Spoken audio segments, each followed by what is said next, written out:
کرتے رہے 22 سال کے بعد ایک دن دل میں تڑپ ہوئی، اللہ سے فریاد کیا، اے مالک میرے مالک جو سما، اے خلا کے کائنات پاک پروردگار عالم، میں اس وقت تک نہیں کھاؤں گا جب تک تو نے مجھے کھلا نہ دے، جب تک تو مجھے پلا نہ دے میں نہیں کھاؤں گا۔ دل کے اندر یہ طرف ہے۔ غوث الاعظم بڑے پیر عبادت کر رہے ہیں، ایک دن ہے، 2 دن ہے، 3 دن ہے، ایک روایت کے مطابق 7 دن، ایک روایت کے مطابق 3 دن، ایک روایت کے مطابق 5 دن، 5 دن تک بھوکے پیاسے ہیں، بھوک کی شدت تڑپا رہی ہے،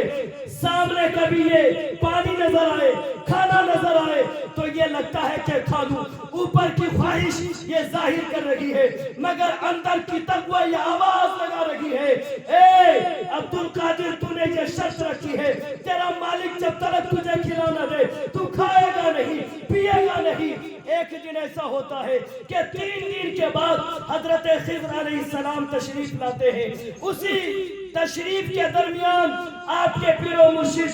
سیدنا ابو سعید مخزومی تشریف لاتے ہیں اور کہتے ہیں میرے میکدہ تک آ جانا، وہاں کھانا کھا لینا، مگر حضور غوث الاعظم بڑے پیر دستگیر تشریف لے کر نہیں جا رہے ہیں،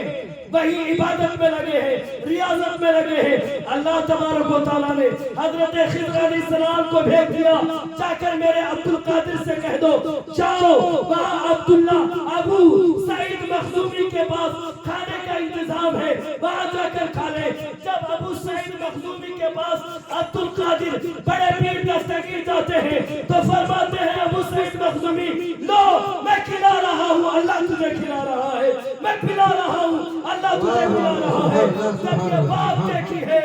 عبد القادر سمجھ گئے اب میری دل کی دنیا الگ ہو چکی ہے، اب میں ریاضت کی دنیا میں اور گھستا چلا جا رہا ہوں۔ اب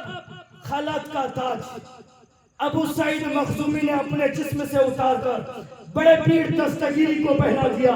پہنانے کے بعد عبد القادر بڑے پیر دستگیر، اب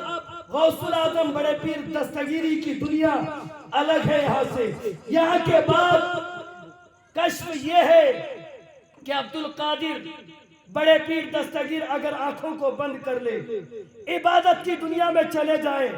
اللہ کو پکارنے لگے تو فرشتے آپ کے آس پاس قریب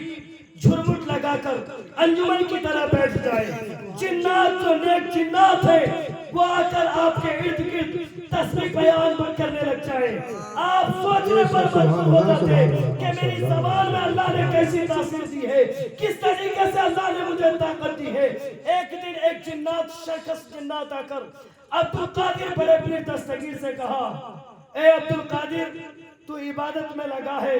جب سے تو یہاں عبادت کرتا ہے، جب سے تو اس جنگل میں آیا ہے، ہماری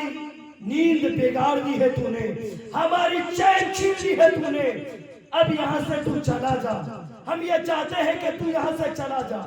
ہم یہ چاہتے ہیں۔ مگر حضور غوث الاعظم بڑے پیر دستگیرے نے جب اس کی طرف دیکھا تو سوچا کہ یہ شیطان ہے، آپ نے ایک چھاپٹ رسید کیا، رسید کرنے کے بعد کہا لا حول ولا قوت الا باللہ، اتنا کہنا تھا، وہ شیطان چل کر راکھ ہو گیا، اس کے بعد دوبارہ نہیں آیا۔ حضور غوث الاعظم بڑے پیر دستگیری کا نام ہم اور آپ کیسے لیتے ہیں، میں پوچھنا چاہتا ہوں۔ تقریر آپ نے بہت سن لی ہے، میں غوث الاعظم بڑے پیر کی بات آپ کو چند باتیں سمجھانا چاہتا ہوں۔ اگر تکلیف میں ہو تب بھی غوث الاعظم بڑے پیر کا نام باوضو لیا کرو۔ کیا باوضو؟ اگر وضو نہیں ہے تو اپنے دل میں یہ ندامت کرے کہ اللہ وہ نام میں بڑے پیر کا لیتا ہوں، میرے وضو تو نہیں ہے، مگر مالک ارض و سما تو مجھے معاف کر۔ کیونکہ غوث الاعظم بڑے پیر کے نام کے بارے میں ایک صحیفہ پڑھ رہا تھا ایک کتاب کے اندر، جس میں بتایا گیا ہے کہ غوث الاعظم بڑے پیر کا نام انسان اگر ادب سے لے لے اور وہ تنگ دستی حالت میں ہو تو وہ مالدار ہو جاتا ہے، اور وہ پریشانی کے عالم میں ہو تو اس کی پریشانی دور ہو جاتی ہے۔ اور اگر وہ غوث کا نام علم دین حاصل کرنے کے لیے لے تو شیطان اس سے دور ہو جاتا ہے۔ یا غوث المدد، مگر اس میں لکھا ہے کہ بڑے پیر کا نام جب لے تو کہے یا شیخ عبد القادر جیلانی شیئن للہ نور اللہ مرقدہ، شیئن للہ نور اللہ مرقدہ، یعنی اے عبد القادر میری مدد فرمائے، آپ کی قبر پر اللہ کی رحمت برسے، تجلی برسے۔ اب اس کے اندر دوسری روایت، ہم اور آپ غوث الاعظم بڑے پیر کی محفل سجائیں، کیا غوث اس محفل میں تشریف لاتے ہیں یا نہیں؟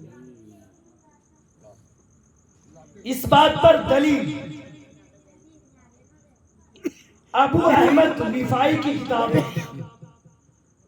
وہ بھی تحریر کرتے ہیں، سیرت غوث پاک میں بھی موجود ہے، حالات غوث پاک میں بھی یہ واقعہ منقول ہے۔ اور ایک بزرگ ہے ابو محمد، وہ بھی اس بات کو نقل کرتے ہیں کہ غوث الاعظم بڑے پیر کا نام اگر کوئی آنکھ بند کر کے ان کے تصور سے باوضو ہو کر لے، غوث الاعظم بڑے پیر سامنے ہوتے ہیں، اگر وہ نظر والا ہوگا تو دیکھ لے گا جمال یار کو، اگر اس کی